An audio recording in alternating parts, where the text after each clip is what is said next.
few weeks ago, I was driving my 9-year-old son to soccer, and we pulled up next to a bus with this on the side.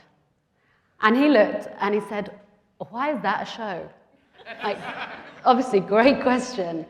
But I explained that, normally choosing someone to spend the rest of your life with is a big commitment. So most of us date a few people first to make sure you get it right before you jump into something as big as marriage. So this concept is crazy because they take all that dating away, you jump straight in, and everyone gets to watch what a disaster it is. Now, I'd just been presenting that day on the state of K-12 careers education, and the parallels hit me like a brick.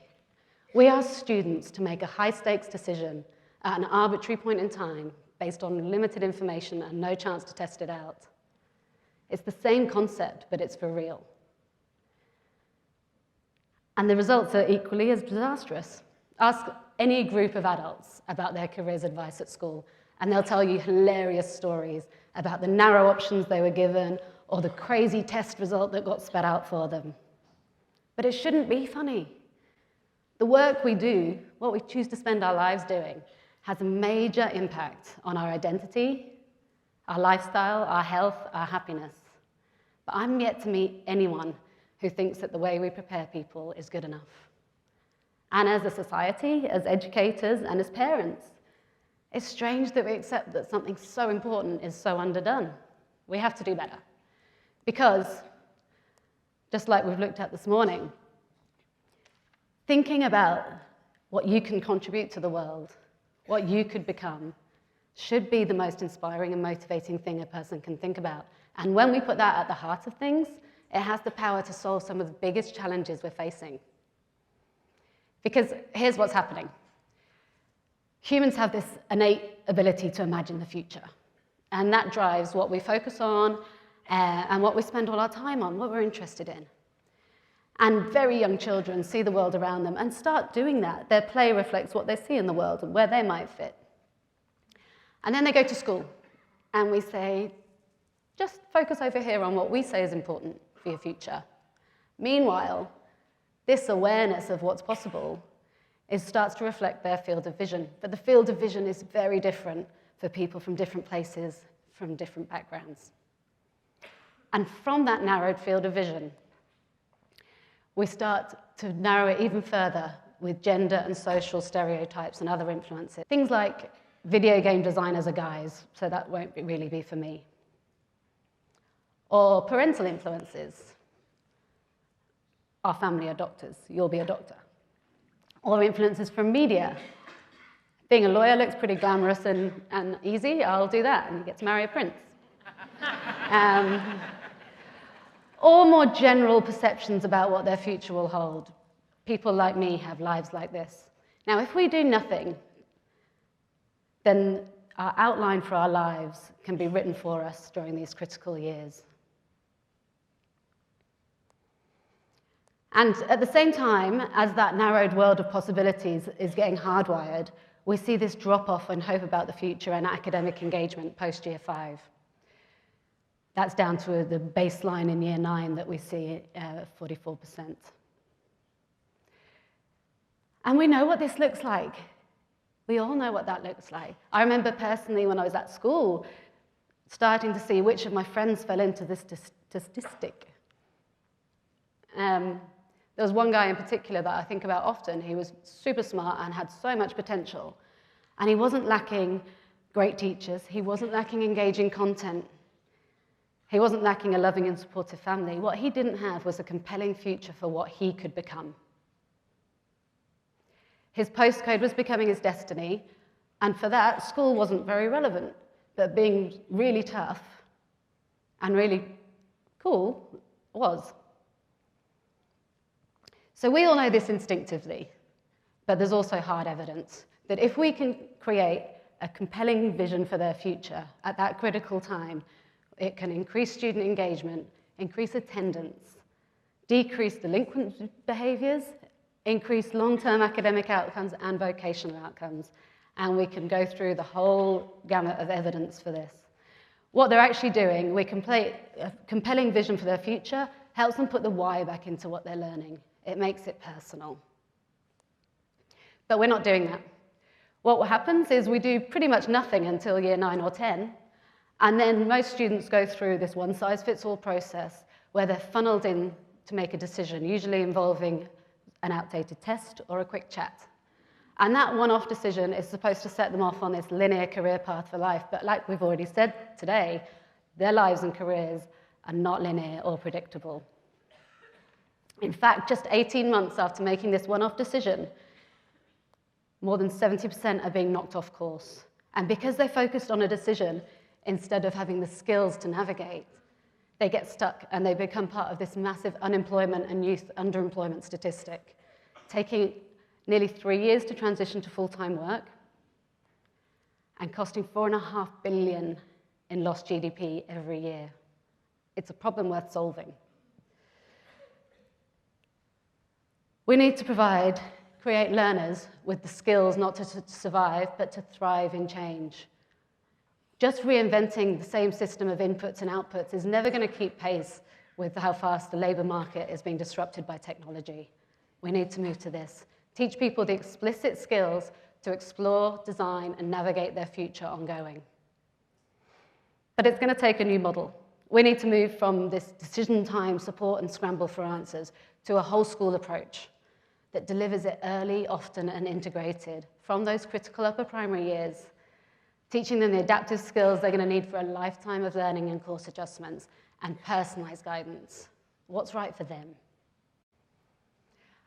What we've built, makes it easy for schools to close this gap between evidence and practice. The student web app and the curriculum-aligned teacher resources delivers on 3 learning domains: awareness, aspiration, and agency. Let's start with awareness. If you think back to what you know now and what you knew then, is there something that got away? Something you wished you'd known? When we do awareness, we're talking about awareness of himself and the world of work. But when we talk about the world of work, we often start with the question, understandably, what experiences and exposure can we give our students within our current resources? And those resources, time, money, curriculum time, and our networks. But there's a problem with that because we're reflecting back too often what they already know, the parents they know, the jobs they see around them in their local community, and the pathways that other students like them have taken. They can't be what they can't see. And if we're starting from the resources, then we've seen this week with the Rich School, Poor School report that resources are very different for different schools. So we started with a bigger question. We wanted to answer, how can we open up the whole world of possibilities for every student, regardless of background? And that's what we built. The web app is the whole world of work at the students' fingertips for them to explore, no matter how decided they are, what their background, it's all at their fingertips. And when we see the wonder on their faces as they realize how much more is out there than they knew, whether it's the avid soccer star who realizes they're not a pro but finds so many other options in the world of sport, or the creative writing class that starts by exploring the linked careers and make it immediately relevant when they see, actually, it's not just creative writing, this is what you need to study to be a video game writer. Or particularly when they race to find the 3 grossest careers they can. That's the killer. That's the one they all love. It looks like we're teaching them about careers. This is what we're actually doing. But once we've opened up that field of vision, we then want to help them put those 2 worlds together, that awareness of themselves and the world of work, in creative and interesting ways. It's not as simple as picking a job. Because for all the talk about robots taking all the jobs and the gig economy undermining all security, this generation there's never been more freedom and opportunity to design a life and career that's uniquely suited to you as there is now, if they have the skills to do it.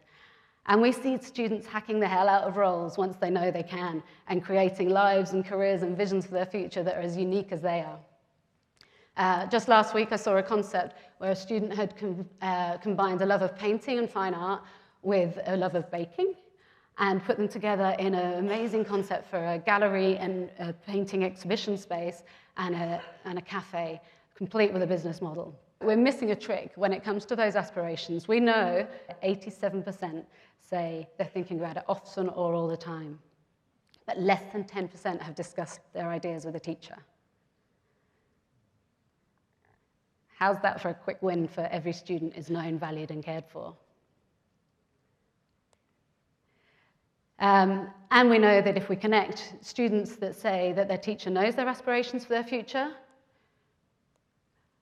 we see a significant increase in academic engagement. They're actually creating those links to learning, and our platform lets teachers tap into those aspirations at any point to actually give a quick shout out or to plan projects or to guide student learning conversations. And that's where a lot of career programs stop, with this aspiration for what they're going to be, this idea. But we know it's not enough. It's not enough for the first decision, and it's certainly not enough for every decision they're going to have to make throughout the rest of their lives. We need to include agency as well. Agency is about giving them the skills and the tools to take charge. They have to have a bias towards action and get creative and confident about how to make things happen for themselves, because they'll have to. We can't spoon-feed them all the answers or give them a portal with work experience on the plate. That's not how it works, not in the real world. They do this through prototyping, designing experiments that teach them how to explore and adapt their ideas for themselves. And there's various levels of that. Whether it's a simple research project, like my big question, what does it take to be a zookeeper? Or moving up to the next level and plucking up the courage and the confidence and the communication skills to ask an expert, how do you get a record deal? This was a girl in Victoria who was an amazing musician and songwriter, but had no idea. And she approached her favorite emerging band down in Melbourne, who are always on Triple J, and actually arranged a Skype interview at lunchtime, planned the interview, did the interview, gave feedback, sent a thank you email, got lots of response back, and is in contact now still. And all her mates thought she was very cool. Or taking it to the next level, beyond contact, and actually doing it for real. So this was a great experiment that I love that was just really recent. The big question that this girl had was, would having a cake shop be stressful? And she thought the early mornings and the planning and the stock management might be stressful. So she did it for real. She set up a cake shop in her school for a week. And she actually loved all that bit. It was quite easy. But there was a stressful part, and that was shoplifting. There was a huge issue with shoplifting. So in a stroke of genius, she hired her classmate, who was an aspiring rugby player, and she hired him as a part-time security guard and paid him in cake, and it was a win-win. It was a really, really good experiment. But to do all this, I've got a challenge for us, a big ambition. If we had every student doing one experiment every year from year 5, that doesn't sound like a lot. Now, I know there's so much to squeeze in, and I'm thankful every day for all you do and for being here to try and do it even better. But we have to stop. We can only do this if we stop thinking of it as something to squeeze in, because if we do it early, often, and integrated, this work has a superpowers for schools. It can democratize opportunity, increases engagement, and as we've seen, prepares them with the skills they'll need for their life. But only if we stop thinking about careers as an add-on to education, with its potential and priority determined by how badly it's been done in the past. Because if there's all this talk about what skills they need in the future, how do we predict it? If there's one skill I could choose for my own children and for every student we look after, it's the ability to write their own story from the inside out, the skill to become me.